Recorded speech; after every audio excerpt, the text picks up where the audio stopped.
సర్దుకొని కూర్చోనండి, దేవుని వాక్యాన్ని వినండి. మొదటి రోజు కూడికను ప్రభు మహిమకరంగా జరిగించాడు. రెండవ దినపు మధ్యాహ్నము కూడికను కూడా దేవుడు తన కృప ద్వారా ఆశీర్వాదకరంగా జరిగిస్తున్నాడు. ప్రభు చేతులకి స్తోత్రం చెల్లిందా? స్తోత్రం. మంచిది. ఇంతవరకు పాటల ద్వారా, స్తుతి ఆరాధన ద్వారా, ప్రార్థన ద్వారా మరి కూడిక జరిగింది. ఈ సమయంలో దేవుని వాక్యం విందాం. దైవ సేవకులు మన మధ్యలో ఉన్నారు. దేవుని వాక్యం మరియు అందిస్తారు కనుక ప్రార్థన పూర్వకంగా తెలియజేస్తున్నాను. విజయవాడ నుంచి వచ్చినటువంటి దైవ సేవకులు కృపాని దైవాలు వచ్చి మరి ఒక 30 నిమిషాలు దేవుని వాక్యం మనకు అందిస్తారు కనుక అందరూ కూడా శ్రద్ధగా దేవుని వాక్యం కలిసి తెలియజేస్తున్నారు. సమయానికి దైగా ప్రార్థిస్తున్నాం. హల్లెలూయా. అందరూ చేతులు ఒకసారి హల్లెలూయా. మంచి సమయాన్ని ఉపయోగించిన దేవాతి దేవునికి మహిమ కలుగుగాక. ఆమేన్. హల్లెలూయా. మన ప్రేమతో ఆహ్వానించిన దైవజనుడికి చాంపలని గారికి ప్రత్యేకంగా వందనాలు. అలాగే వేదికను అలంకరించిన దైవ సేవకులందరికీ వందనాలు. సేవకులందరూ అలాగే మీకు కూడా చెప్పండి, మీకు కూడా వందనాలు. అందరికీ వందనాలు. ప్రభువైన యేసుక్రీస్తు నామములో మహిమ కలుగుగాక. హల్లెలూయా. నాకు ఇచ్చిన సమయాన్ని బట్టి దేవుడి సన్నిధిలో వివరించు కొన్ని నిమిషాలు దేవుడి వాక్యాన్ని పంచుకోవడానికి ఇష్టపడుతున్నాను. దేవుడికి స్తోత్రం. ఇది దేవుని ఏర్పాటు. మహిమకరంగా మరి జరగటం, దీవెనకరంగా రాత్రి వేళ కూడా ఆశీర్వాదకరంగా జరగటం నిశ్చయముగా ఒక ఉన్నతమైన కృప మన మధ్యలో దేవుని యొక్క సన్నిధిని మనం అనుభవించుచు ఉన్నాము. దేవునికి స్తోత్రం. చెప్పండి, గట్టిగా చెప్పండి. అందరు చెప్పండి సరే, వెనకాల చెప్పండి. హల్లెలూయా. కడుగు చేయగా దేవుని వాక్యంలోనికి వెళతాం. రూతు గ్రంథము 1వ అధ్యాయము 1వ వచనాన్ని ఒక్కసారి చదువుకుందాం. న్యాయాధిపతులు ఏలిన దినములందు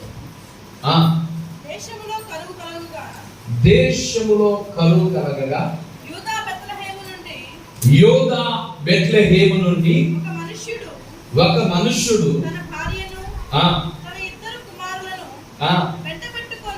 వెంటబెట్టుకుని మోయాబు దేశమున కాపురముండుటకు వెళ్ళెను. చెప్పండి ఒకసారి హల్లెలూయా.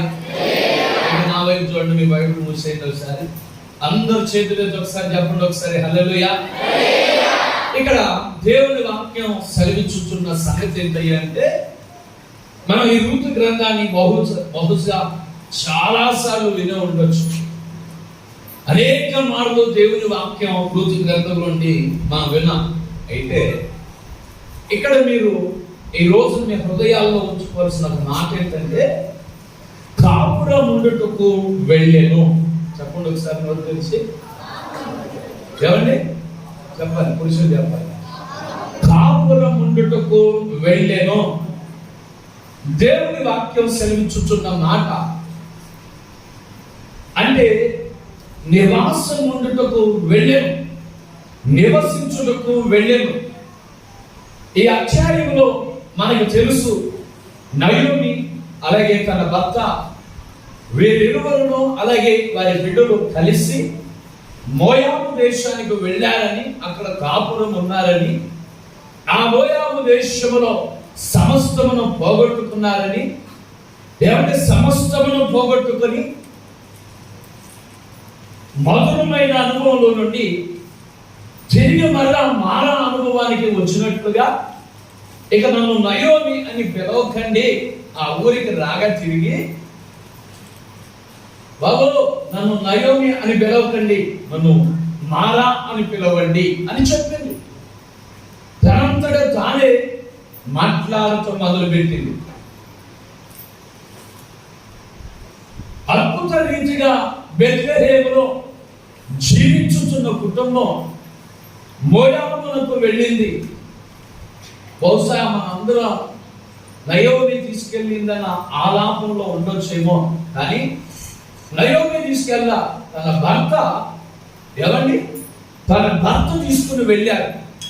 అయితే ఇక్కడ మనం జ్ఞాపకం చేసుకోవాల్సిన మాట ఏంటంటే కాపురం ఉండుటకు వెళ్ళాను అంటే నివాసము చేయటానికి ఒక ప్రాంతము నుండి మరొక ప్రాంతానికి ఏం చేయడానికి వెళ్ళాడు?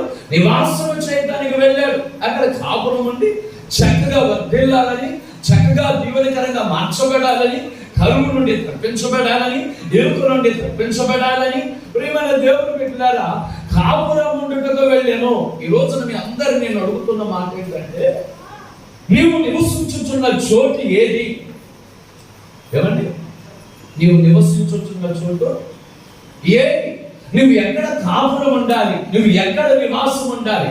నువ్వు ఏ స్థలంలో నివాసం చేయాలి అనేది మనం నిశ్చయముగా ఈ పూట తెలుసుకుని మనం వెళ్ళాలి. దేవుడికి స్తోత్రం. హల్లెలూయా. ఎందుకంటే చాలా మంది అయ్యా నేను ఆశీర్వాదకరంగా మార్చబట్టలేదు, నేను దీవెనకరంగా మార్చబట్టలేదు, నేను మేలుకరంగా మార్చబట్ల, ఎంత కాలం మందిరానికి వెళ్ళినా, ఎంత కాలం దేవుని సన్నిధిలో ఉన్నా, ఎన్ని ఇస్తున్నా, ఎంత చేస్తున్నా నా జీవితంలో ఫలము అనేది లేదు. ఆరంభంలోనే బెటర్గా, ఆరంభంలోనే కదా బాగుంది అన్నట్లుగా చాలా మంది జీవితాలు ఏమవుతాయి అంటే కొంతకాలం గడిచిన తర్వాత నిరాశ పడుతూ ఉంటారు. ఆ శ్రమకు రాగానే అబే ఎంతకు ముందే బాగుంది కదా, ఎంతకు ముందే బాగుంది కదా, ఎంతకు ముందు జీవితమే బాగుంది కదా, ఎంతకు ముందు పరిస్థితులే బాగున్నాయి కదా అని చెప్పి కొంతకాలం ఏది ఒక 5 ఏళ్ళు, ఒక 10 ఏళ్ళు విశ్వాస జీవితంలో ముందుకు వెళుతున్న తరుణంలో ప్రియమైన దేవుని బిడ్డలారా ఒక 5 ఏళ్ళు దాటిన తర్వాత వీడికి కనిపించిన మాట ఏంటో తెలుసా? ఎంతకు ముందే బాగుంది కదా. అనిపించిందా మీకు ఎప్పుడైనా? అమ్మా అనిపించిందా? మీరు మాట్లాడకపోయినా చాలా సార్లు మీ జీవితంలో అదే ఎంతకు ముందే బాగుంది కదా, ఏమంటే ఇంతకు ముందు పరిస్థితే బాగుంది కదా, ఎంతకు ముందు జీవితమే బాగుంది కదా అని చాలా సార్లు లోక వైపు చూసి ఆలోచన కలిగిన పరిస్థితులు మన జీవితంలో చాలా సార్లు ఎదురవుతాయి. అయితే ప్రియమైన దేవుని బిడ్డలారా ఈ పూట నేను ఒక చక్కని మాట మీ ముందు వచ్చాలి అనుకుంటున్నా. ఏంటా మాట అంటే ఆదికాండము 13వ అధ్యాయము 18వ వచనాన్ని చదువుకుందాం. ఆదికాండము 13వ అధ్యాయము 18వ వచనాన్ని మరొకసారి. ఆదికాండము 13వ అధ్యాయము 18వ వచనాన్ని. అప్పుడు అబ్రహాము తన గుడారమును తీసి హెబ్రోనులోని మమ్రే దగ్గరనున్న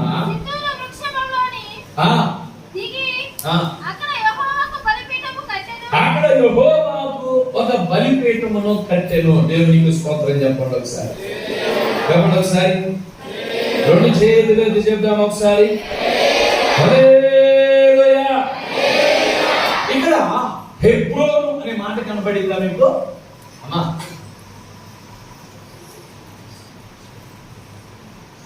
ఏ మాట కనబడింది? చెప్పండి నోరెత్తి. ఎంతలో చెప్పట్లా, మనకు అవసరం లేదా? చెప్పాలి అందరూ చెప్పాలి. హెబ్రోను అని చెప్పండి ఒకసారి.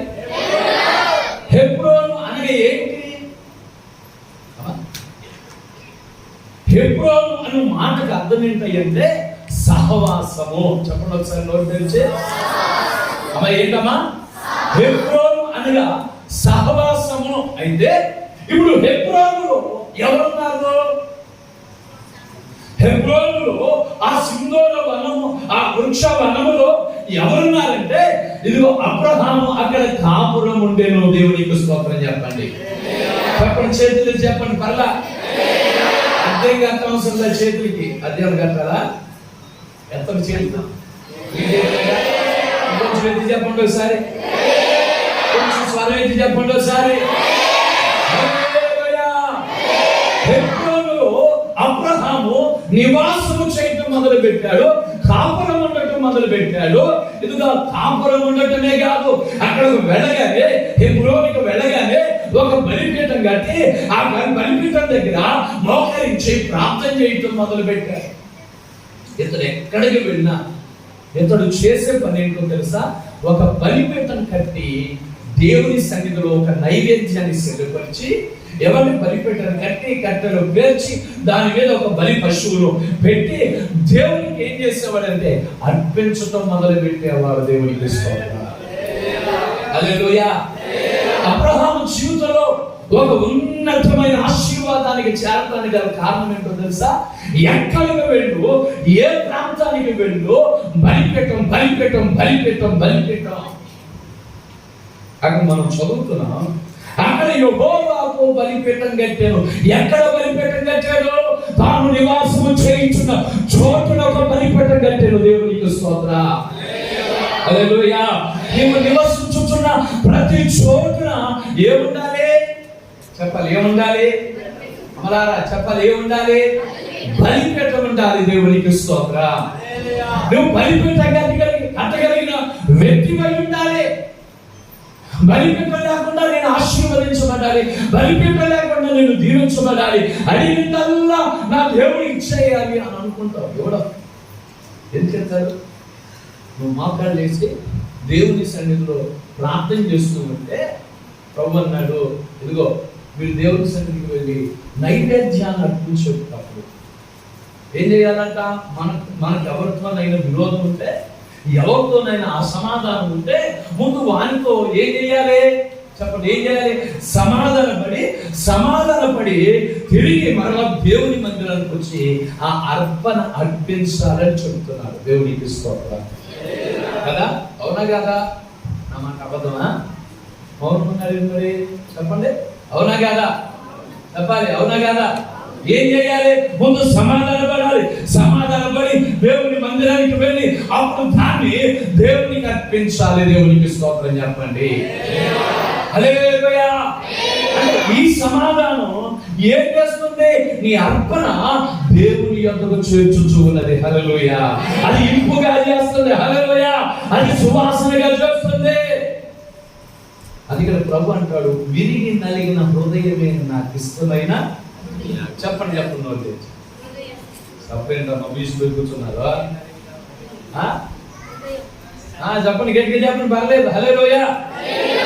దేవుని ఇష్టమైన దేవునికి ఒక బలియాగము. దేవునికి స్తోత్రం. హల్లెలూయా. చూడండి, దేవుని సముఖంలో నిశ్చయముగా ఇప్పుడు అబ్రహాము దేవుని సన్నిధిలో మోకరించి 12వ అధ్యాయము 7వ వచనం అనుకుంటే ఒకసారి చదువునానా, అక్కడ మాట్లాడుతుంది. చూడండి, యెహోవా అబ్రహామునకు ప్రత్యక్షమై. అమ్మా అందరికి వినబడిందా? ఒకసారి చెప్పండి. యెహోవా అబ్రహామునకు ఏమయ్యను? చెప్పండి అందరూ చెప్పండి అన్నమాట. యెహోవా అబ్రహామునకు ప్రత్యక్షమాయను. దేవునికి స్తోత్రం చెప్పండి. హల్లెలూయా. అంటే ప్రత్యక్షత. ఎవరి ప్రత్యక్షత? అమ్మా ఎవరు ప్రత్యక్షత? ఇంతకుముందు నేను ఎవరినో తెలుసు మీకు. ఇప్పుడు నన్ను చూస్తున్నారు. ఎందుకని? నేను మీ ముందు ఉన్నాను కాబట్టి. మీరు నన్ను చూడగలిగిన వారిగా ఉన్నారు. అంటే నేను మీ ముందర ఎలాగున నిలబడి ఉన్నానో, నిలిచి ఉన్నానో. ఇప్పుడు అబ్రహాము కూడా ఎవరు ప్రత్యక్షమయ్యారంట? దేవుడైన యెహోవా ప్రత్యక్షమై. దేవునికి స్తోత్రం చెప్పు ఒకసారి. దేవుడైన యెహోవా ఎప్పుడు ప్రత్యక్షమయ్యాడో? ఒక బలిపీఠం కట్టగలిగిన హృదయాన్ని కలిగి ఉన్నారు. దేవునికి స్తోత్రం. దేవుడైన యెహోవా సన్నిధిలో అతను ఎక్కడ నివసించినా ఏం చేయగలిగిన వాడై ఉన్నాడంటే బలిపీఠమును కట్టగలిగిన వాడై ఉన్నాడు. దేవునికి స్తోత్రం. ఇప్పుడు నీకు అర్థమైందా? బలిపీఠమును కట్టగలిగితే ఏం దొరుకుతుంది? ఏం దొరుకుతుంది? బెల్లం దొరుకుతుందా? ఏం దొరికింది? అబ్రహాము దేవుని సన్నిధిలో మోకరించి ప్రార్థన చేస్తుండగా దేవుడు అతనితో మాట్లాడటం మొదలు పెట్టాడు. దేవునికి స్తోత్రం. హల్లెలూయా. దేవుడు అతనికి ప్రత్యక్షమై. చూడండి నా ప్రియమైన దేవుని బిడ్డలారా, దేవుని సన్నిధిలో నా మాట జాగ్రత్తగా వినండి. ఇదిగో అబ్రహాము హెబ్రోనుకు వచ్చి అనగా సహవాసంలోకి వచ్చి మొదట ఎవరితో సహవాసాన్ని ఏర్పాటు చేసుకున్నాడంటే దేవునితో సహవాసం. దేవునికి స్తోత్రం. ఎవరు పోసారు లేదా అనుకుంటా, నేరసాలు వచ్చినట్టుంది. చెప్పున్నాము గట్టిగా. హల్లెలూయా. ఇప్పుడు హెబ్రోను అనగా ఏంటి? సహవాసం. ఇప్పుడు అబ్రహాము యొక్క సహవాసం ఎవరితో? ఎల్లైతోనా? పుల్లైతోనా? కాబట్టి లోతుతోనా? చెప్పలేదమ్మా. మనం గాలి దొరికింది అనుకో, మనం ఏడ కూర్చుంటాం, రోడ్డు మీద బండ ఉంటుంది, బండ మీద కూర్చుని నలుగురు అక్కమ్మలు పిలిచి ఏం చేస్తా? ఏంటే పక్షులు కట్టుకుని వెళ్ళిందంట అందరు. ఆ పక్షులు కట్టుకుని వెళ్తే నీకేం తెలియదు. నీకు సమయం ఉంటే దేవుని సన్నిధిలోకి వచ్చి మోకరించి ప్రార్థన చేసి ఏమంటే దేవుని యొక్క ప్రత్యక్షతను పొందుకోవలసిన నీవు ఆ పక్షులు కట్టుకుంటే, ఆ ఊరు వెళ్తే, ఈ ఊరు వెళ్తే, ఆడ దెబ్బలు ఆడుకుంటే, ఏడు దెబ్బలు ఆడుకుంటే మనకి ఎప్పుడు మన బతుకు ఎలా ఉంది? మన ఇల్లు ఎలా ఉంది? మన గుడారం ఎలాగుంది? మన కుటుంబం ఎలాగుంది? మన జీవితం ఎలాగుంది? మన బ్రతుకు ఎలా ఉంది అని ఎవరికైనా పడుతుందా? చెప్పండి సార్. అమ్మా, ఎవరికైనా పడుతుందా? అసలు ఎవరికైనా ఆలోచన వస్తుందా? ఎందుకంటే మనం ఇలాగే ఉండిపోవడానికి గల కారణం ఏంటంటే, మనం ఖాళీ దొరికిన సందర్భంలో దేవుని సన్నిధికి వచ్చి, అనగా నీవున్న ఇంట్లో, నీవున్న గుడారంలోకి వచ్చి మోకరించి ఒక బలిపీఠాన్ని కట్టగలిగితే నీ సమస్యలకు పరిష్కారం యేసయ్య ప్రత్యక్షతగా మారుతాయి. ఆమేన్, హల్లెలూయా. నీకు విడుదల కలగబోయేది ఎప్పుడో తెలుసా? దేవుని ప్రత్యక్షత నీకు కలిగినప్పుడు దేవునికి స్తోత్రం చెప్పండి. అంటే మీ అందరికీ నేను చెప్పే మాట ఏంటో తెలుసా? ఒకటి, దేవునితో సహవాసాన్ని కలిగి ఉండాలి. దేవునికి స్తోత్రం. ఎవరితో సహవాసం? మీకు ప్రాణ స్నేహితులు ఉన్నారా? ఓ ఎర్రదమ్ముడు స్నేహితులు ఉన్నారు. ఎవర్రా? ఒకరే చెప్పండి. అమ్మ మీకు ఉన్నారా? స్నేహితులు ఉన్నారా? అమ్మ మీకు ఉన్నారా? అసలు వాళ్ళ మాట జవదాంటారంటే అంటే ఎందుకు మాట చెప్తున్నానంటే, మనకు ఒక స్నేహితుడు ఉన్నారే, నిజంగా ఆ స్నేహితుడు దేవుడై ఉంటే, ఆ స్నేహితుడు ఎవరై ఉండాలి? దేవుడై ఉంటే, ఆ దేవుడితో మనం సహవాసం చేయగలిగితే, ఆ దేవుడితో మన సమస్య చెప్పగలిగితే, ఆ దేవుడితో మాట్లాడగలిగితే, వీడు ఊరందరితో మాట్లాడతాడు. కానీ ఓ అమ్మకు సమస్య వచ్చింది. సమస్య వచ్చి కనబడిన పాత్ర కల్లా సమస్య చెప్తుంది. కనబడిన పాత్ర కల్లా చెప్పలేదమ్మా సమస్య చెప్తుంది. సమస్య కనబడిన పాస్టర్ గల్లా సమస్య చెప్తుంది, కనబడిన వ్యక్తి గల్లా సమస్య చెప్తుంది, కనబడిన ప్రతి ఏమంటే పాలోడికి సమస్య చెప్తుంది, కనబడిన ప్రతి ఏమంటే పేపరోడికి సమస్య చెప్తుంది, కనబడిన ప్రతి వాడికి సమస్య చెప్తుంది. బంధువు లేదు, తమ్ముడు లేదు, అన్న లేదు, ఎవరికైనా సమస్య. ఇవి చెప్పండి ఎవరికి? చెప్పండి ఎవరికమ్మా? అంటే మనం కూడా బాధ్యతలో ఉన్నట్టున్నాం. స్తోత్రం, హల్లెలూయా. చెప్పండి ఒకసారి హల్లెలూయా. చూడండి, కనబడినల్లా వ్యక్తి చెప్తుంది కానీ మోకరించి దేవుని సన్నిధిలో నిలబడి ప్రభు సన్నిధిలో, అయ్యా నాది ఈ సమస్య పరిష్కరించగలిగింది నీవే అని ప్రభు దగ్గర మోకాలు వేసి దేవుని సన్నిధిలో విరిగి నలిగిన హృదయంతో దేవుని సన్నిధిలో నలగబట్టబడి, మనుషులెవ్వరికి చెప్పినా నా బాధ తీర్చలేరు, నాకు అడ్డుపడలేరు, నన్ను ఆదుకోలేరు, నన్ను ఆదుకోగలిగింది దేవుడే యెహోవా ఒక్కడే. దేవునికి స్తోత్రం, హల్లెలూయా. నన్ను ఆదుకోగలిగింది ఎవరు? నా బాధ తీర్చగలిగింది ఎవరు? నా నిద్రపలు తీర్చగలిగింది ఎవరు? నా కన్యలు తీర్చగలిగింది ఎవరు? మనందరికీ అరణ్యంలో ఆగలి ఏడుపు, ఆ చిన్నవాని కేకలు మనకు తెలుసు కదా. ఎవరున్నారండి? ఇక నా వల్ల కాదు అని చెప్పి వాడిని పాలించిందంట. ఆ చిన్నవాని కేకలు దేవుడు విన్నాడు. దేవునికి స్తోత్రం చెప్పండి, హల్లెలూయా. ఆ చిన్నవాని కేకలు దేవుడు విని, ఇదిగో నీటిని పుట్టించిన దేవుడు అరణ్యంలో ఎడారిలో, ఇదిగో నువ్వు దేవుడి సన్నిధిలో మోకరించి ప్రార్థించగా నీ సమస్య పరిష్కారముగా దేవుని ప్రత్యక్షత దొరకదా? మిమ్మల్ని అడుగుతుంది. ఈ పక్కన గల ఉదయకాలం ముందు దేవుని సన్నిధిలో మీతో చెబుతున్న చక్కటి మాట ఏంటో తెలుసా? ఇదిగో దేవుని సన్నిధిలో ఉన్న నీవు ఇదిగో దేవునితో సహవాసం చేయటం ఆరంభించాలి. దేవునికి స్తోత్రం. చెప్పండి ఒకసారి హుషారుగా. దేవునితో ఏం చేయాలి? సహవాసం ఏర్పాటు చేసుకోవాలి. అబ్రహాం దేవుని సన్నిధిలోకి వెళ్ళి దేవుని మందిలో మోకరించే అనగా బలిపీఠం దగ్గరికి వెళ్ళి ఆ బలిపీఠాన్ని కట్టి ఆ బలిపీఠం దగ్గర మోకరించి ఆ బలిపీఠం దగ్గర దేవుడు అబ్రహామునకు దేవుడు ప్రత్యక్షమాయను. దేవునికి స్తోత్రం చెప్పండి ఒకసారి. నిశ్చయముగా దేవుని సన్నిధిలో ఉన్న నీవు జాగ్రత్తగా నా మాట ఆలకించు. దేవుని సన్నిధిలో ఉన్న నీవు నా మాట జాగ్రత్తగా ఆలోచించు. ఏంటయ్యా అంటే ఇదిగో నీవు కూడా బలిపీఠాన్ని కలిగి దేవుని సహవాసాన్ని కలిగి దేవుని యొక్క చిత్తాన్ని చేయగలిగిన వ్యక్తిపై ఉండాలి. దేవునికి స్తోత్రం. హల్లెలూయా. అందరికి నేను చెప్పే ఒకే ఒక మాట, అబ్రహాము దేవుని సన్నిధికి వెళ్ళి దేవుని ప్రత్యక్షతను పొందుకున్న వాడై ఉన్నాడు. ఆమేన్. అబ్రహాము ఆశీర్వాదాలు ఎన్ని చెప్పినా తరగో, కానీ ఒకే ఒక మాట బైబిల్లో అబ్రహాము గురించి ఒక చక్కటి మాట ఉంది. అన్ని విషయాలలో అబ్రహామును దేవుడైన యెహోవా ఆశీర్వదించను ఉంది. చెప్పండమ్మా. ఎన్ని విషయాల్లో? అన్ని విషయాలలో.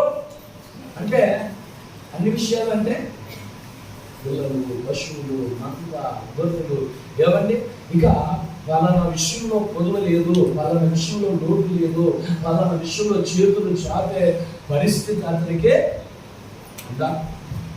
మనం ఇప్పుడు మందిరానికి వస్తున్నాం, దేవుడి సన్నిధిలో ఉన్నాం. ఏ అవసరత నాకు లేదండి అన్న వాళ్ళు ఒకసారి చేయాలి. ఒకసారి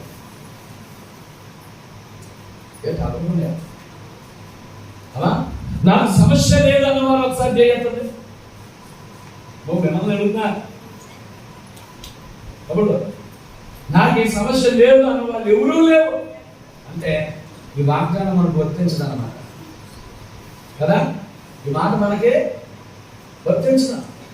నేను అడుగుతున్నాను, ఇదిగో మనం అన్ని విషయాల్లో ఆశీర్వదించగలిగిన దేవుడా కాదా? చెప్పవచ్చు అమ్మా. ఎవరు తెరవాలి? అన్ని విషయాల్లో మనం ఆశీర్వదించగలిగిన వాడే లేదా? చెప్పాలా?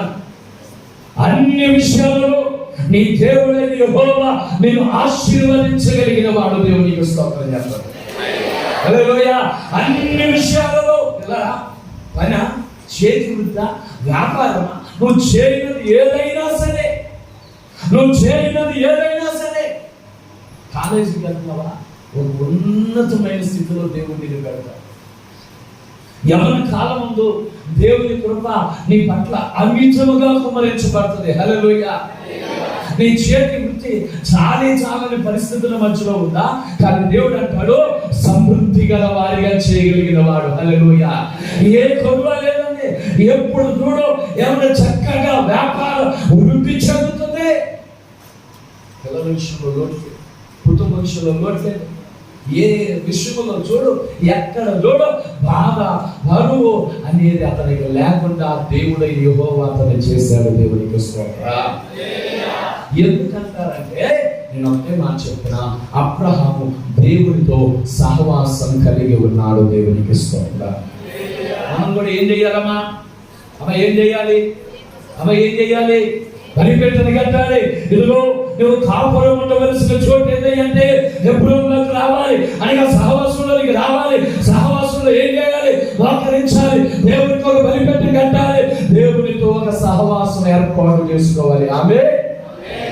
ఎప్పుడు నూరంతగా ఆశీర్వదించబడతావంటే ఎప్పుడైతే నువ్వు దేవుని ప్రత్యక్షత కలిగిన వ్యక్తిగా నువ్వు మార్చబడతావో. నా మాట జాగ్రత్తగా వినండి. ఎప్పుడైతే దేవుని ప్రత్యక్షత కలిగిన వ్యక్తిగా నీవు ఉంటావో ఆయన నీ ప్రతి అవసరతను ప్రభు తీరుస్తాడు. ఆమేన్. హల్లెలూయా. ఆయన ప్రత్యక్షత కలిగిన ప్రతి నరుడు ఏ పొదువాడు, ఏ మాధవుడు. ఎందుకంటే ఇదిగో నిశ్చయముగా ఆ ప్రత్యక్షతను దేవుడు అబ్రహాముకి ఇస్తూ ఉన్నాడు. దేవునికి స్తోత్రం. ఆ ప్రత్యక్షత దేనికి? ఇదిగో నువ్వు ఎలా ప్రయాణం చేయాలి, నువ్వు ఎలా నడవాలి, ఏది చేయాలి, దేనికి, ఏమంటే ఏ రీతిగా నిశ్చయంగా నేను మాట చెప్తున్నాను. ప్రత్యక్షత నెరవేర్చబడలేదు. దేవుడు మనకు చెప్పింది నెరవేర్చబడాలి అంటే మనం వాగ్దానం కొరకు కనిపెట్టాలి. ఏం చేయాలి? అవి ఏం చేయాలి? వాక్యం కొరకు కనిపెట్టాలి. ఈ సంవత్సరం మనకి ఇచ్చిన పరిచర్యలో ఈ పరిచర్యలు ప్రేమించి బాధించువారు చెప్పండి బాధించువారు నీకు దూరం అవుతురుగాక. దేవునికి స్తోత్రం. ఇప్పుడు ఈ వాగ్దానం మన ముందు కనబడుతుంది కదా, ఈ వాగ్దానం నెరవేర్చబడాలా నెరవేర్చబడకూడదా? అమ్మా, ఈ వాగ్దానం నెరవేర్చబడాలంటే నీకేముండాలి? దేవుని ప్రత్యక్షత ఉండాలి కదా. చాలా సార్లు దేవుని వాక్యం మన దగ్గరికి వస్తుంది, దేవుని వాక్యం చేత మనం ఆదరిస్తున్నాడు, దేవుని వాక్యం చేత మనం బలపరుస్తున్నాడు. కానీ దేవుని బిడ్డ దేవుని వాక్యం చేత చాలా సార్లు మనం ఆదరిస్తున్నాడు. కానీ మనం ఏం చేస్తాం తెలుసా? 2024 వాగ్దానం ఏంటంటే ఏం చెప్తాం? ఎంతమంది చెప్తారు చెప్పవలసిన? 2024 మన పరిచయం ఇచ్చిన వాగ్దానం ఏంటమ్మా? ఒక్క నిరుద్యోగ నాకు సంకేతం చెప్పాలి. ఎంతమంది తెలుసు? 2024 ఎంతమంది ఉంటే ఓ 10 సేపులు అంటే మిగతా వాళ్ళకి అక్కడ లేదన్నమాట. అప్పుడే వదిలేసారి సంవత్సరం మారిపోయింది కదా. కొంతమంది చెప్పాలంటే అది ఈ సంవత్సరం వాగ్దానం కూడా తెలియదు. ఎవరు రోజు తీసుకున్నారు అయిపోయింది స్తోత్రం. ఇక ఆ రోజుతోనే ఇక దేవుడికి అప్పగించేశారు. ఇక దేవుడే చూసుకుంటాడు ఆ వాక్యాన్ని. యేసు ప్రభువు చెప్పిన మాట్లాడే తెలుసా? అపోస్తలుల కార్యం 1వ అధ్యాయం 4వ వచనం చదవండి ఒకసారి. 4వ వచనం చదవండి. అదే వచ్చిన ఆయన వారిని కలుసుకుని ఎలాగో ఆజ్ఞాపించును,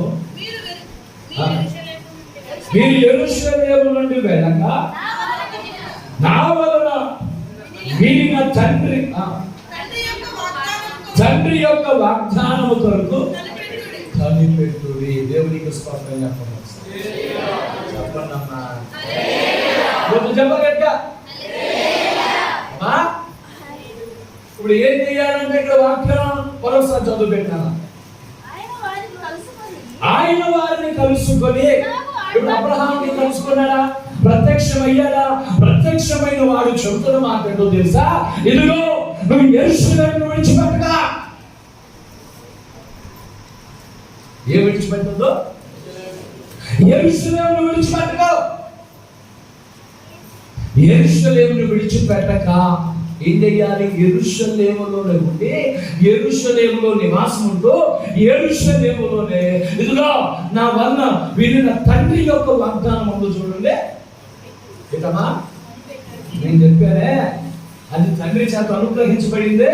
ఆ వాగ్దానం కొరకు ఏం చేయండి? దేవునికి స్తోత్రం చెప్పండి. తండ్రి వలన వినిన వాగ్దానం కొరకు కనిపెట్టండి. ఏం చేయగలము మనం కూడా? ఇప్పుడు అమ్మా ఏం చేయాలి? ఇప్పుడు నేను అడుగుతున్నాను, ఈయన ఇప్పుడు ఈ శిష్యులందరూ యేసు ప్రభుతో ఉన్నవారు కదా అమ్మా? యేసు ప్రభుతో ఉన్నారు కదా. యేసు ప్రభు ఎన్ని అద్భుతాలు, ఎన్ని స్వస్థతలు, ఎన్ని ఆశ్చర్య కార్యాలు జరిగిస్తూ ఉంటే వారి వెంట శిష్యులు ఉండి అనేక కార్యాలు చూశారు, విన్నారు. ఏమంటే నిశ్చయముగా వారి కళ్ళారా విని కళ్ళారా చూసి ఏమంటే అద్భుతమైన ఆశ్చర్య కార్యాలను యేసు ప్రభు అలాగా ఆశీర్వదించిన కార్యాలు కూడా వారి కళ్ళారా చూశారు. వారి కళ్ళారా చూశారు. పేతురు గారు వెంటనే చిన్నది వచ్చి ఇక నువ్వు యేసు ప్రభుతో పాటు ఉన్నాడు కదా. ఏమన్నాడు ఆయన? అమ్మ ఏమన్నాడు? ఓ చిన్నది వచ్చే యేసు ప్రభుతో పాటు ఉన్నవాడు కాదంటే నువ్వు ఎప్పుడు చూసా? దౌర్జన్యం జాతర సార్లు మన దగ్గర తప్పున్నా మనం దౌర్జన్యంగా మాట్లాడతాం. యేసు ప్రభుతో ఉన్నవాడు కాదా అంటే పేతురయ్య గారు చెప్పిన మాట మనందరికీ పరిచయం. ఎందుకు ఈ మాట చెప్తున్నానంటే యేసు ప్రభుతో ఉండి యేసు ప్రభు అద్భుతాలు, యేసు ప్రభు కార్యాలు, యేసు ప్రభు చేసిన స్వస్థతలు, యేసు ప్రభు ఆశీర్వదించిన రొట్టెలు, ఆశీర్వదించిన చేపలు, ఎన్ని అద్భుతాలు, ఎన్ని స్వస్థతలు, మరణం నుండి విడుదల చేసే ఎన్ని కార్యాలు ఈ శిష్యులు చూశారు. చూసే వీళ్ళు యెరూషలేములో గదిలో కూడుకుని ఏమనుకుంటున్నారంటే ఇక అలా వెళ్ళిపోతున్నాం, ఇక్కడ మనం ఉండలేము. ఎందుకని వాళ్ళ కనుక ఒక భయం పెట్టుకుంది. యేసు ప్రభుతో ఉన్నవాడు కదా అని చెప్తే చంపేస్తాడు. ఈ శ్రమను మనం సహించలేము, ఈ వేదన మనకొద్దు, మనం ఎక్కడికైనా వెళ్ళిపోతాం. ఇదిగో యెరూషలేమును విడిచిపెట్టి వెళ్ళిపోదామన్న ఆలోచనతో వారు ఉన్నప్పుడు దేవుడు వారి యొద్దకు వచ్చాడు. దేవునికి స్తోత్రం. హల్లెలూయా. ఇప్పుడు వచ్చాడు, మీరు యెరూషలేమును విడిచిపెట్టకండి, యెరూషలేములోనే ఉండండి. దేవునికి స్తోత్రం. యెరూషలేములోనే వాక్యించండి, కనిపెట్టండి, ప్రార్థన చేయండి అని చెప్పి దేవుడు వారికి చెప్పగా వారు 120 మంది మేడగదిలో పోయి ప్రార్థించుచూ ఉండగా నిశ్చయముగా అగ్ని ఆకాశము నుండి దిగి ఎవరి అగ్ని జ్వాలలుగా విభాగింపబడి ఇదిగో వారు కూర్చున్న, వారు మోకరించిన ఆ యొక్క మేడగదిలోనికి దేవుని ఆత్మ దిగి వచ్చింది. దేవునికి స్తోత్రం చెప్పండి. హల్లెలూయా. ఒకసారి హల్లెలూయా, హల్లెలూయా. ఏం చేసిందమ్మా? మనకు తెలిసిన మాకే చెప్పచ్చు. ఏమండి? ఆ మేడ గదిలో ఆ కూడి మోకరించి ప్రార్థించు ఉండగా ఏం జరిగిందో తెలుసా? ఒక అగ్ని ఆకాశం నుండి నాలుకలుగా విభాగింపబడి ఒక్కొక్కరి మీద వాలగా ఆ ఒక్కొక్కరు అన్య భాషలతో నింపబడి ఆత్మలో నింపబడి దేవుని అగ్ని బాప్తిస్మను పొంది వారు దేవుని కృపలో నిలిచారు. దేవునికి స్తోత్రం. హల్లెలూయా, హల్లెలూయా. ఇది పొందిన ఉందా అన్న మాట ఏంటో తెలుసా? మీరు యెరూషలేములో ఉండలేమో. చాలాసార్లు మనం కూడా అనుకుంటాము, అదే నేను బతలేను, ఇక్కడ నా వల్ల కాదు. ఇక్కడ చెప్పండి, ఇక్కడ ఈ ఊరు కాదు, హైదరాబాద్ పోతాం, ఏమంటే ఇంకో చోట పోతాం, ఇంకో చోట పోతాం అని నిశ్చయముగా ప్రియమైన దేవుని బిడ్డలారా, ఈ సేవకులు, ఈ శిష్యులందరూ కూడా ఎవరిని భయపడి ఇదిగో యెరూషలేములో ఉంటే మనం క్షేమంగా ఉండలేము, యెరూషలేములో ఉంటే మనం నెమ్మది కలిగి ఉండలేము. ఈరోజు నేను అడుగుతున్నాను ప్రియులారా, నెమ్మది లేకుండా ఉన్నవారులారా, సమాధానం లేకుండా ఉన్నవారులారా, శాంతి లేకుండా ఉన్నవారులారా, ఇదిగో ఇక్కడ వద్దులే, వెళ్ళిపోతాం, వేరొక చోటకి వెళ్ళిపోతాం. ఈ బాపులో సంఘాలు కూడా మార్చే బ్యాచ్ కూడా ఉంటారు. అదే అన్నీ మనం ఎప్పుడు తిరుగుతూనే కానీ కూడుతూ లేదు. అంటే ఇట్లా ఒక చోట నికరముగా నిలిచి స్థిరపరచబడి నిలిచి ఉండే అనుభవం చాలా మందికి ఉందో. గద్దింపైన ఆశీర్వాదం దేవునికి స్తోత్రం. హెచ్చరికైనా ఏమంటే అది మనకు ఆశీర్వాదం. హల్లెలూయా. దైవ సేవకులు నిశ్చయముగా ఒక ఆశీర్వాదకరమైన ఏమంటే బాహువాది. దేవునికి స్తోత్రం. హల్లెలూయా. అలాంటి పరిస్థితుల మధ్యలో ఈ రోజు చాలా మంది ఏమంటే ఆందోళన పడుతున్నారు, భయపడుతున్న వారులారా, ఆందోళన చెందుతున్న వారులారా, మీరు యెరూషలేమును విడిచిపెట్టి వెళ్ళనక్కర్లేదు. ఎక్కడ ఉండాలి మీరు? యెరూషలేములోనే ఉండాలి, దేవుని సంఘములోనే ఉండాలి, దైవజనుల దగ్గరే ఉండాలి, సహవాసంలోనే ఉండాలి. సహవాసంలో ఏముండాలి? ఏక మనసు ఉండాలి. దేవునికి స్తోత్రం. సంఘములో ఇక్కడ సహవాసం అనేది ఏమండి? ఇక్కడ మనం చదువుతాం, శిష్యులు చెదరిపోవడానికి సిద్ధంగా ఉన్న సమయంలో సంఘము కూడా ఏకీభవించి అనగా 120 మంది అక్కడ మోకరించి, అక్కడ రాసిన మాట ఏంటో తెలుసా? వారు 120 మంది ఏక మనస్సు కలిగి ప్రార్థన చేశారంట. దేవునికి స్తోత్రం. హల్లెలూయా, హల్లెలూయా. ఏమంటే నిశ్చయముగా మొదటి మాట ప్రియ దేవుని బిడ్డలారా, అబ్రహాము దేవునితో సహవాసాన్ని కలిగి దేవుని ప్రత్యక్షతను పొందుతున్నాడు, దేవుని మాట పొందుకుంటున్నాడు, దేవుని వాగ్దానాన్ని పొందుకుంటున్నాడు. ఇదిగో ఆ వాగ్దానం నెరవేర్చబడాలి అంటే సంఘములో సహవాసాన్ని కలిగి ఏక మనసు కలిగి ఉండాలి. దేవునికి స్తోత్రం. ఇప్పుడు సేవకులను సంఘం కలిపి ఏం చేస్తున్నారు తెలుసా? చదవండి ఒకసారి 14వ వచనం చదవండి. 14వ వచనం నేను ముగించేస్తాను. త్వరగా. వీరందరూ వీరితో కూడా కొందరు స్త్రీలను యేసు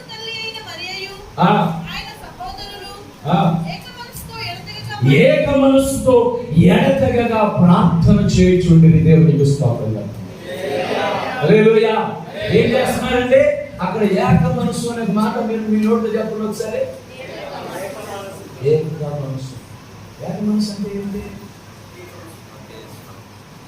వాక్యానికి పొరపాటు ప్రార్థన చేయగలిగితే, వాక్యానికి పొరపాటు ప్రార్థన చేయగలిగితే అది స్వస్థత వరకు ప్రార్థన చేస్తుంది, ఎల్లం కోసం చేస్తుంది, కులం చేస్తుంది, ఆ ఊరి చివరి ఊరి కోసం చేస్తుంది, దాన్ని ఎందుకు మాకి కోసం చేయదు. నేను అందరికీ మాట చెప్తాను. ఇప్పుడు 120 మంది దేవుని కొరకు ప్రార్థన చేస్తున్నారు.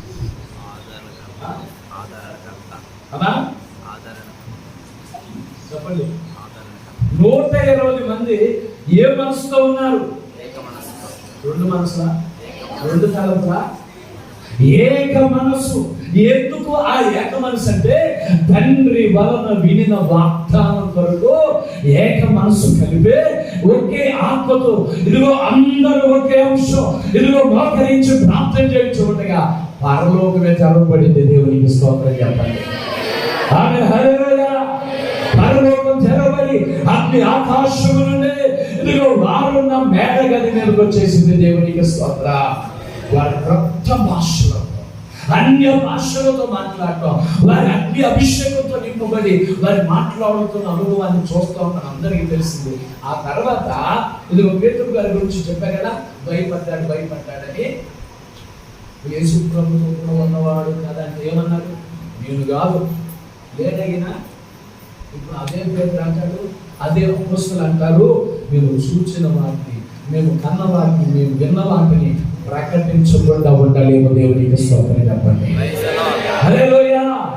మేము చూసిన వాటిని ఇదిగో చెరసాల్లో వేస్తారా, ఏ బంధకాల్లో వేస్తారా, ఇదిగో పేక మీద ఖర్చు పెట్టి ఇదిగో ఏమి వేస్తారా, ఎంత బాధిస్తారా, ఎంత హింసిస్తారా, మేము క్రీస్తుని గురించి ప్రకటించకుండా ఉండలేము. దేవునికి స్తోత్రం.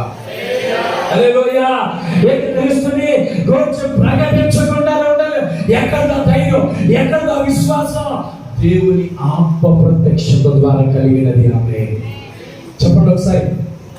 ఆమె చెప్పండి ఒకసారి. చెప్పండి మరొకసారి. చెప్పండి మరొకసారి. చెప్పండి. క్రీస్తు ఆత్మ చేత, ఆ పరిశుద్ధాత్మ, ఆ శక్తి అనుభవాన్ని బట్టి ఎవరైతే చెదిరిపోవడానికి ఇష్టపడ్డారో, ఈ స్థలంలో మనం ఉండలేములే, ఇక్కడ మనం బ్రతకలేవులే, ఇక్కడ మనం నివసించలేవులే, ఇక్కడ మన వల్ల కాదు అనుకుంటున్నావు, ఇదిగో నిశ్చయంగా నా దేవుడు నీతో చెబుతున్న మాట ఏంటో తెలుసా? నువ్వు అక్కడే నిలబడు. తండ్రి వలన వినిన వాగ్దానం కొరకు కనిపెట్టు. దేవుని ఆత్మ చేత ప్రభు నిన్ను నింపే ధైర్యవంతునిగా చేస్తాడు. హల్లెలూయా. బలవంతునిగా చేస్తాడు. హల్లెలూయా. శక్తివంతునిగా చేస్తాడు. హల్లెలూయా. ఇదిగో ఛేదించలేని వాటిని ఛేదించు వ్యక్తిగా చేయబోతున్నాడు. ఎరుకగా ఉన్న వాటిని విశాలంగా చేయబోతున్నాడు. అటు వేదనగా ఉన్న వాటిని ఆటంకాలను నా యేసయ్య తొలగించబోతున్నాడు. విజయాన్ని చూడకుండా ఉన్నావా? విజయాన్ని చూడబోతున్నావు. హల్లెలూయా. శాపగ్రస్తమైన జీవితాన్ని అనుభవిస్తున్నావా? నా దేవుడు తొలగించబోతున్నాడు. హల్లెలూయా. హల్లెలూయా. ఈ 5,000 దేవుడు ఒకటే. అబ్రహాము హెబ్రోనులోనికి రాగలి, సహవాసంలోనికి రాగలిగి, ఒకటి దేవునితో సహవాసం, సంఘముతో సహవాసం. అనగా నీకు సమస్య వచ్చిందనుకో, నువ్వు ఒక్కడివే గల్లుపడి ఆడటం కాదు. ఇలాంటి ప్రాంతం, ఇలాంటి ఉపవాసాలు, ఇలాంటి కూడికలు పెట్టినప్పుడు నీ కొరకు ఇక్కడ ఉన్న వారందరూ కూడా కలిసి ప్రార్థన చేస్తే నువ్వు ఎలాంటి శక్తివంతుడిగా మార్చబడతావు. చెప్పండి హల్లెలూయా. నువ్వు ఎలాంటి వ్యక్తిగా మార్చబడతావు. హల్లెలూయా.